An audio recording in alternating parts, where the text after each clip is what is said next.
And you're welcome back. It's time for us to turn our attention to a crisis that continues to threaten Nigeria's stability, the persistent conflict between herdsmen and farmers. Across the country, from the north to the south, violent clashes over land, grazing routes, and agricultural resources have led to widespread displacement, loss of lives, and economic downturns in affected regions. Just this week, reports from Kano and Rivers State paint a troubling picture of escalating tensions. So this morning we go beyond the headlines to examine the root causes, security implications, and possible solutions to this growing conflict. Joining us now, Confidence McHarry, Senior Security Analyst at SBM Intelligence, who will help us unpack the security dimensions of the crisis. All the way from Kano State, we are going to have joining us Yahaya Ilyasu, CEO Leco Limited, and also we are expecting our correspondent Emmanuel Bagudu to also join us all the way from Kano as well, since he brought us that report. We are set to go for this conversation. Now, Mr. McHarry, first off, give us an overview of what we're looking at here regarding the dimensions for the disputes we're seeing between herdsmen and communities. One of the first things to notice, it is national. This morning, before coming to the studio, I was thinking about how widespread it is, and I realized that a couple of years ago, it was mostly a problem that was associated with the southern part of Kaduna, parts of the Middle Belt. We were talking about Benue, Plateau, and the likes. I think at the height of the problem in 2013, we had the Agatu massacre in Benue, and that's when it really became a national headline. But as of this morning, I think there are only 3 states in the country that has not really reported clashes between herders and farmers, and I think it's not because they're special, but because the security situation in those 3 states preclude the herders from moving the way they do. And these states are Zamfara, Yobe, and Borno. In Borno State, for instance, the herders are not given breathing spaces by ISWAP and the rival Boko Haram faction. It's almost the same thing in Yobe State, where ISWAP basically controls most of the territory on the border on the boundary with Borno State rather. And in Zamfara, the security situation is so sparse out there. Too many multiple players for them to even try to gain into foothold. So everywhere else across the country, it's more of the same. There's hardly any southern states in the country that has not experienced 1 or 2 of that. I think Lagos might be a little bit of an exception, but when you're going out of Lagos on the Lagos-Ibadan expressway down to the other parts of the country, it's a national issue. Sir, Confidence, for those who do not know, let's explain exactly what's at the core here. Now, these herders are nomadic, is that what it is? And as they travel across the country, they have to also perhaps they need spaces for their animals. Yes, they do. So what causes the confrontation between them and farmers is that their animals use these farm spaces and consume these farm products. Am I correct? Yes. Can you confirm that? So they do that. So that's just one aspect of the conflict. What other aspects? So the other aspect is where it grows out of the clashes between the farmers. You go into a farm, you destroy the farm, and then it becomes a reprisal and everything.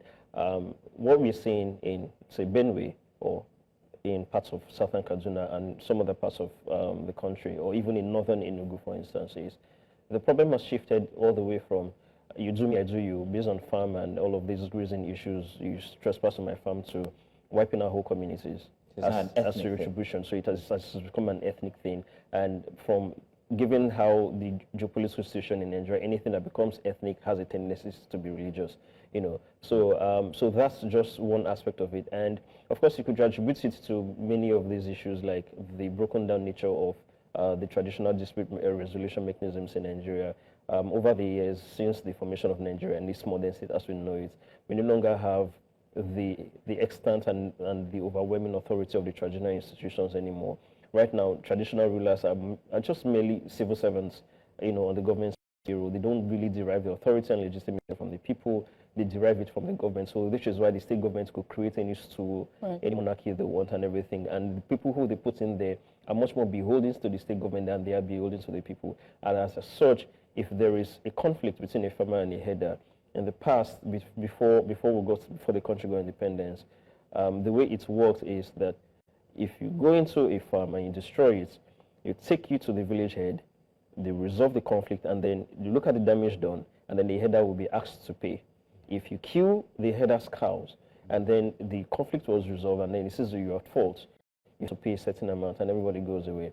But nowadays, people have realized that the traditional dispute mechanisms are no longer working because the traditional rulers don't really care about the people anymore. And then And you could also draw a parallel line between that and then the weak state capacity of the Nigerian state, because people know that if something happens to your farm, you go to the police, you can't get redress. Okay. Let me welcome our correspondent, Emmanuel Bagudu, who has been following stories of the sort. In fact, brought us a report during the week.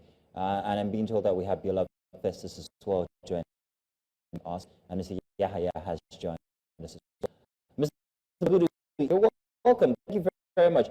If you please share of the local sentiments have been in these communities that have been affected regarding the farmer herder,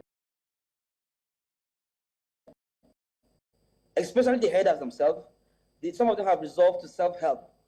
And it's in the process of resolving to self-help that we see the activities of banditry. You know that there's this set of persons, criminals in the bush that we refer to as mercenaries. There are mercenaries being used by... Seem to have lost Emmanuel there. Emmanuel, go ahead. We lost you for a second. We continue. Of Lakurawa in Kebbi and Sokoto State. Herders actually, community members actually brought them to protect their cows, because the community members have lost trust, resolved to self-help, which is bad. And then by the time you start bringing in machineries to come and help you take care of your cows, you know, those mercenaries just go ahead and then becoming criminals. Then talking about the issue of the killings in Uromi, the communities in Uromi, the communities in Kano, whose children were killed at Uromi. The general belief here is that there's also a very strong belief that there may be a compromise. If you look at the body language of the community members whose brothers, whose sisters, whose uncles were killed, you also see that they also have a belief that there may be compromise. And if there's any compromise, they are going to be forced to take their laws into their hands. So they are warning government every day and night that this is not a case of after 2-3 weeks, then the story just died down and they die down naturally. They said they're not going to allow this die down. Yeah. Thank you. All right. Let me come to Biola Festus. Biola, you also did file a report earlier this week, which we're going to play in due time. But that report was you talking to farmers in a particular community in Rivers State. And the farmers were, just decrying the issue of herdsmen who were, encroaching on their land, and also to the point of it melting down from just destroying their crops, but also gender-based violence as well. Right? And I'd like for you to just speak on that report and what it was like speaking to those people and the issues that they face. Thank you, Judy. The story of River State is different from that of the North. This is because in River State, the anti-open grazing law is in place. And so this prohibits every form of open grazing in the state. Now, you would recall that even while discussions were ongoing about whether or not to allow the open grazing law in River State, there were conversations around allocating a space or a land space for these herders to rear their animals. But the state governor then, who is currently the minister of the FCT, Nyesom Wike, vehemently refused that. He said there were no place at all, or there were no places in River State for cattle rearing or for cows to be reared. So you look at it. First, open grazing in the state is highly prohibited. Now, to these farmers, this is just the only means of survival they've got. The people of Oyibo, they are predominantly farmers. They farm all sorts of crops for commercial purposes. Now, their complaint is that these herders come into their farmlands to graze their animals. Now, apart from destroying their farm produce, they also commit certain mayhem on the locals there. Now, there were certain people who wouldn't stop on camera for fears of maybe being hunted down.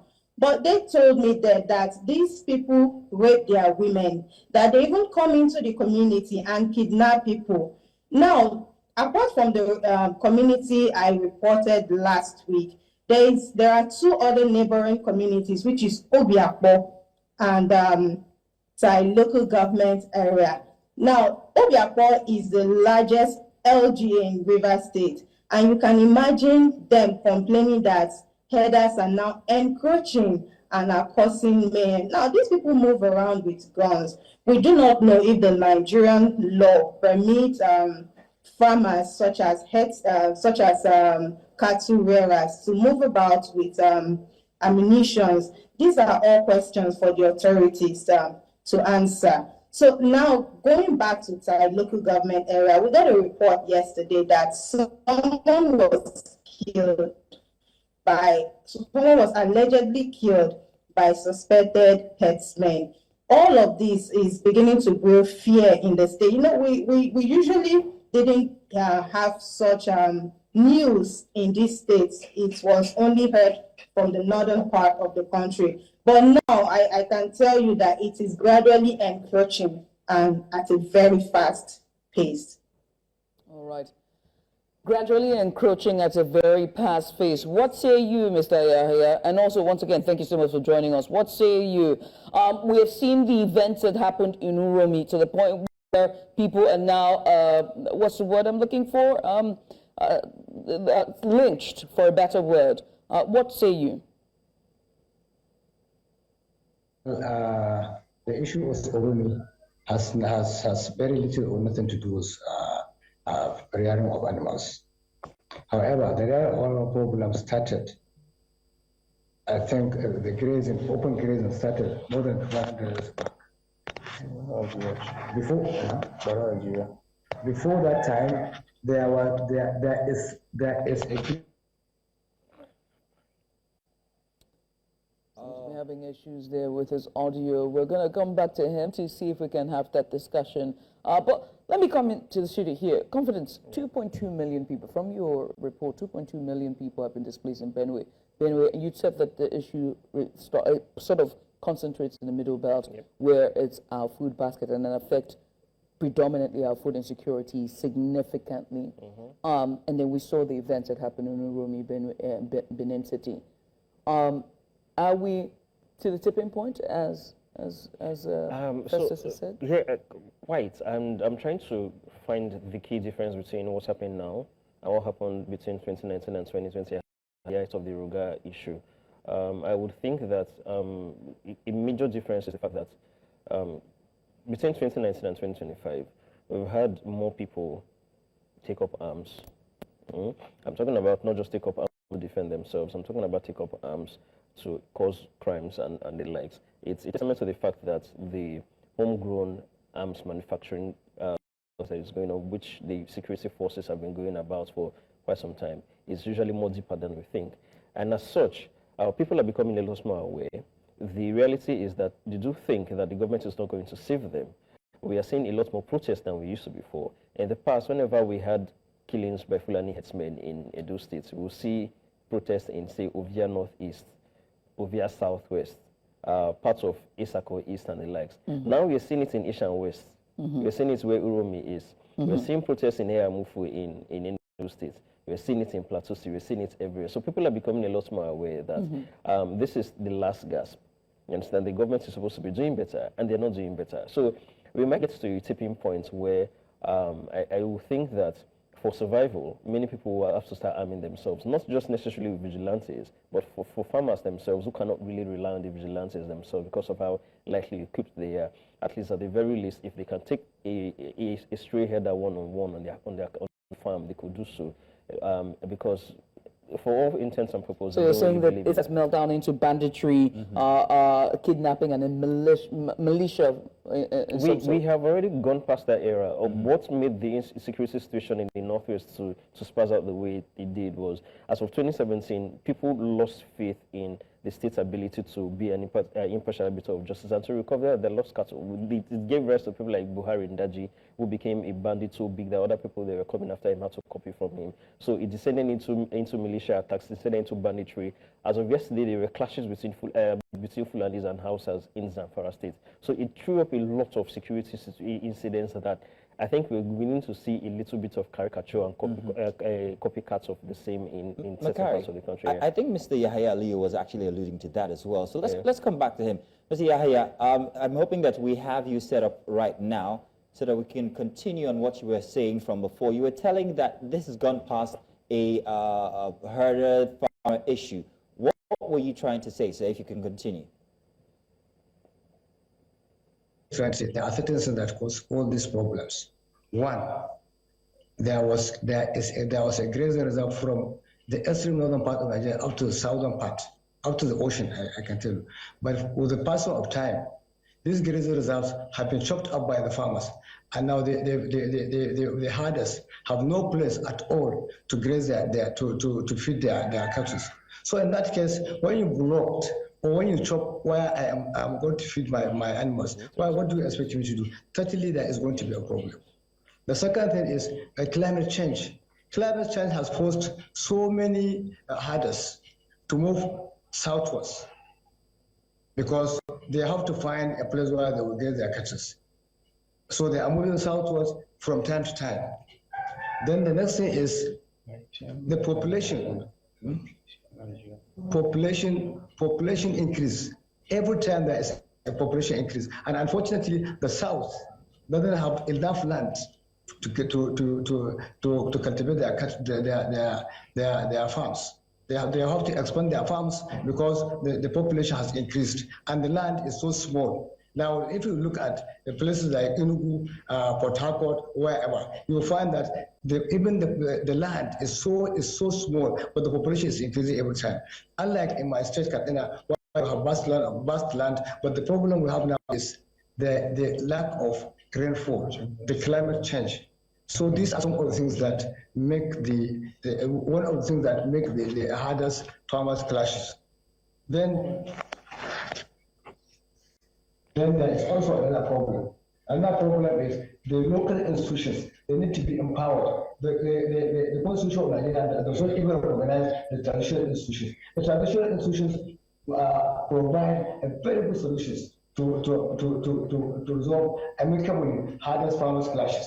But they are now non-grata. They have no space in our constitution. They have nothing to do. The earlier speaker said they are only employees of the government, but they have nothing. They have nothing to do in the government. Their only role is to advise. That is the only role they do.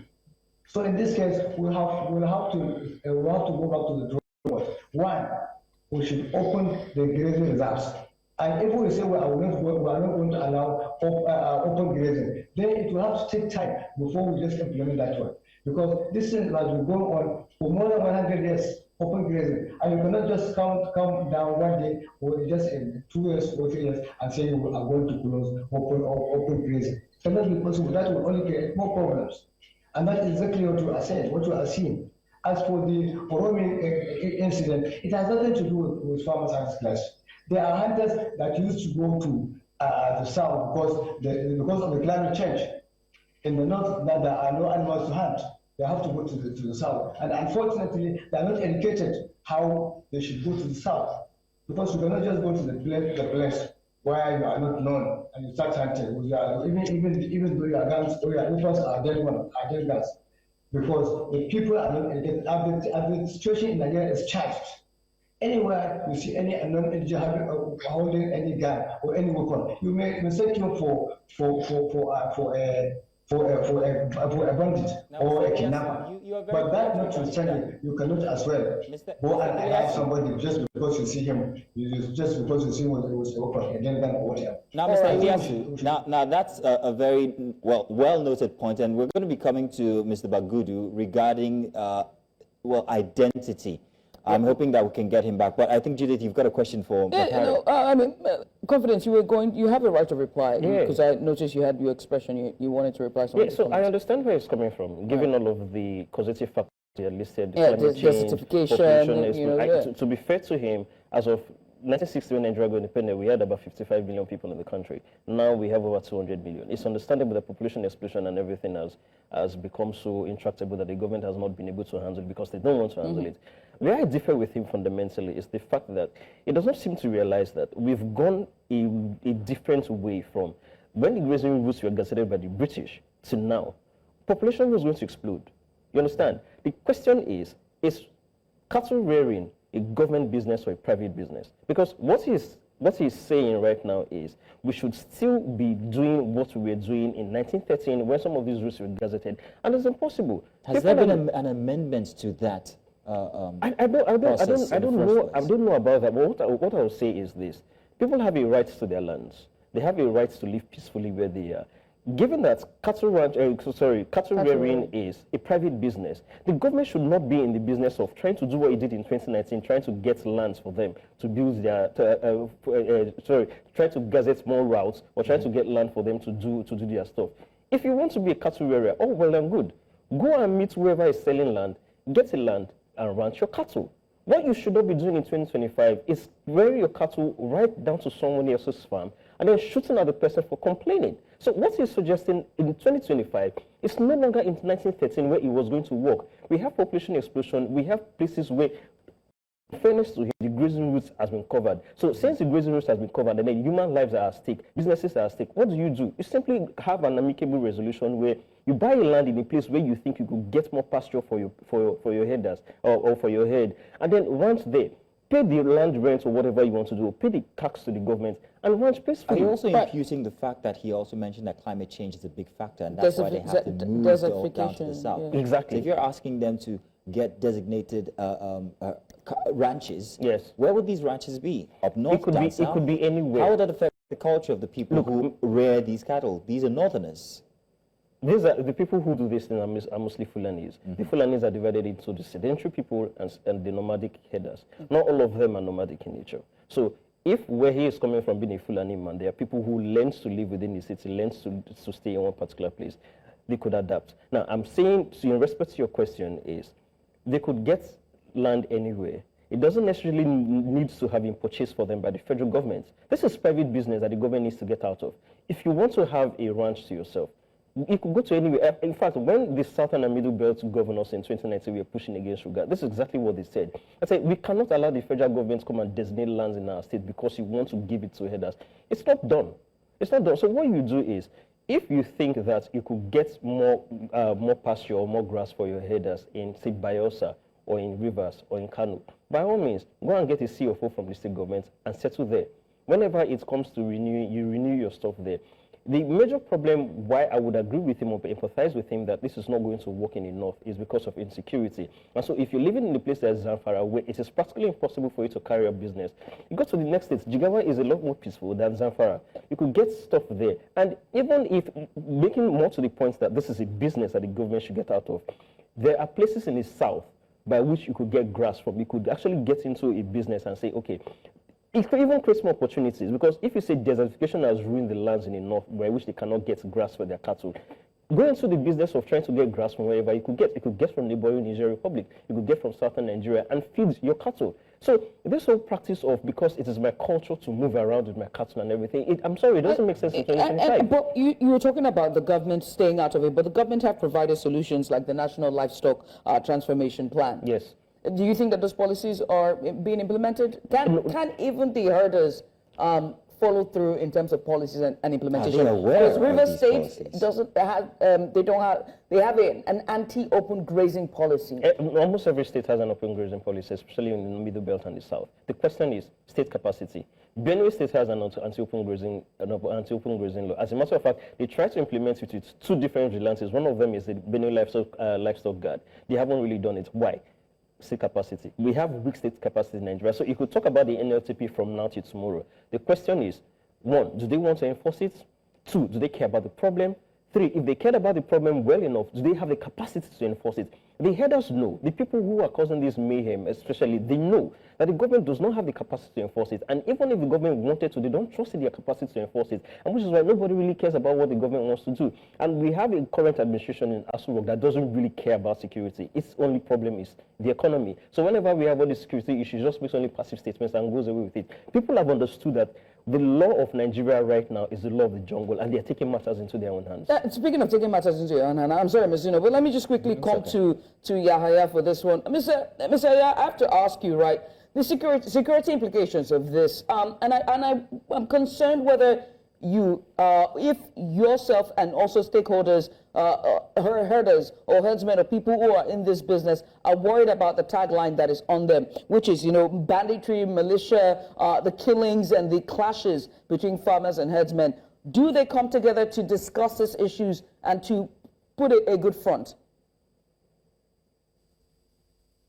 Well, let me answer some questions that the other speaker raised. One, that we are now in 2025, we cannot discuss something of maybe the beginning of Nigeria 1914 or whatever. In the first place, why the mistake we did in the initial stage, maybe our forefathers, whatever, or our traditional rulers, or our government before, or our colonial masters, they have made a mistake by providing a grazing the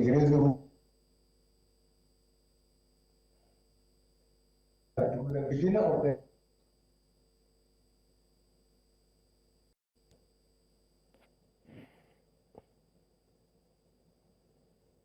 We're really giving it time there to see if the networks will perhaps behave, but unfortunately, coming back to the studio here.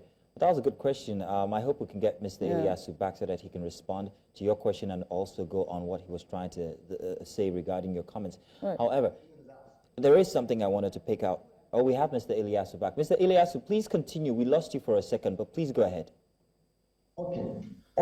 If people had maintained those grazing reserves, it is very easy now to say, okay, nobody should go out of those grazing reserves. You should maintain yourself in those grazing reserves. Well, nobody would have been in any farm. But the grazing reserves have been chopped away, which the government provides. The government has the land. Who owns the land? It's the government. It's the government that owns the land. The government has provided these grazing reserves from the borders of the north, extreme north, to the sea.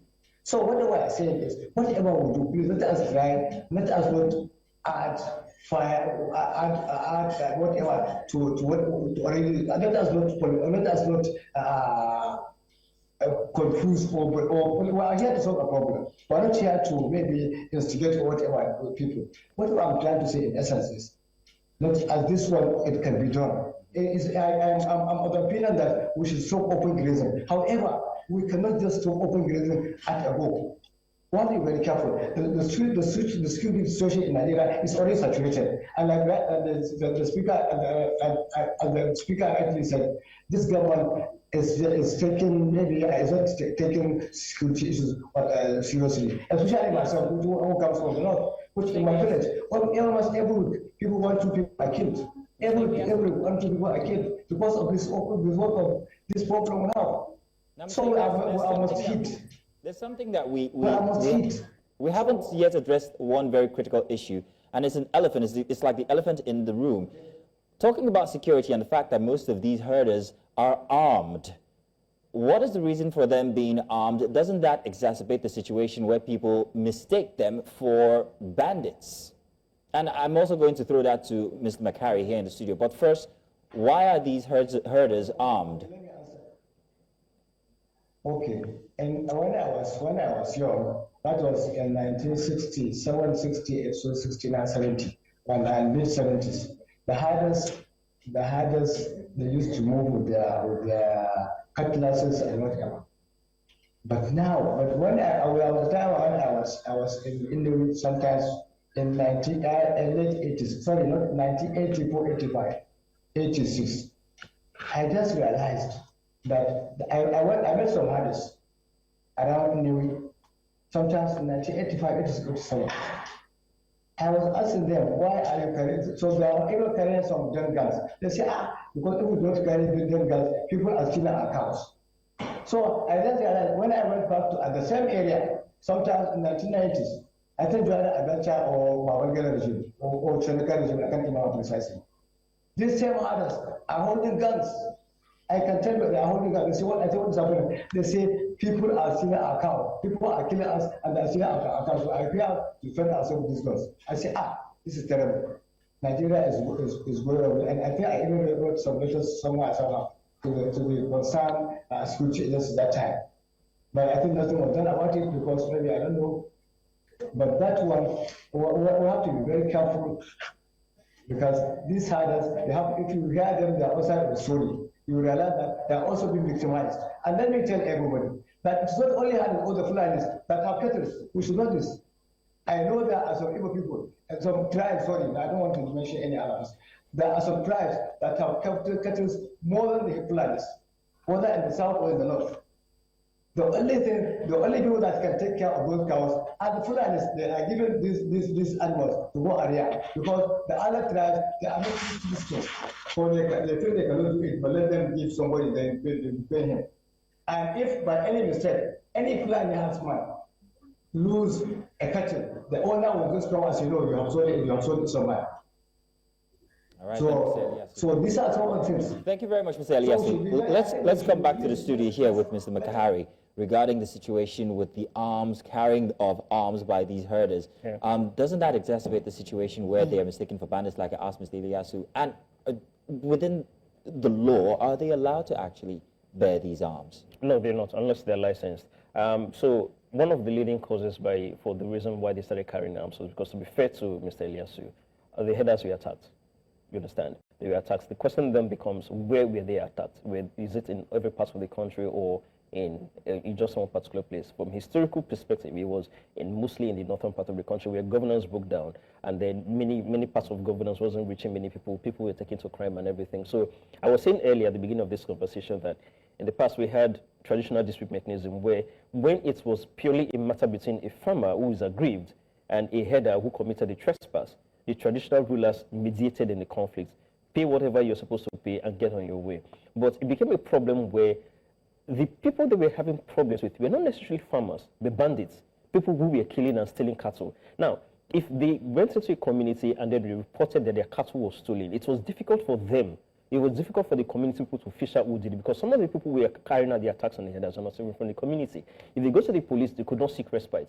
Many people, many Fulanis, they lost their cattle as a result of this. This is where many of the problems in the Northwest started. As a result, they started carrying arms. And then it's not a question of, you asked earlier if they were licensed, if they are allowed to carry arms legally. Of course not. But if you have the gun license, if you've registered your guns and everything, at least by Nigerian law, you're allowed to carry. But the question is, many of them are they licensed? The answer is no. And then they had that mindset that we need to arm our herders, because wherever we go, since the security situation in the country has devolved so badly that the state cannot provide security anymore, that we are going to get attacked. That mentality allowed them to encroach into people's farm, and then it became a case of impunity. And so the farmer in the south does not necessarily have to be antagonistic to the herder from the north for the herder to be that apprehensive enough to want to shoot.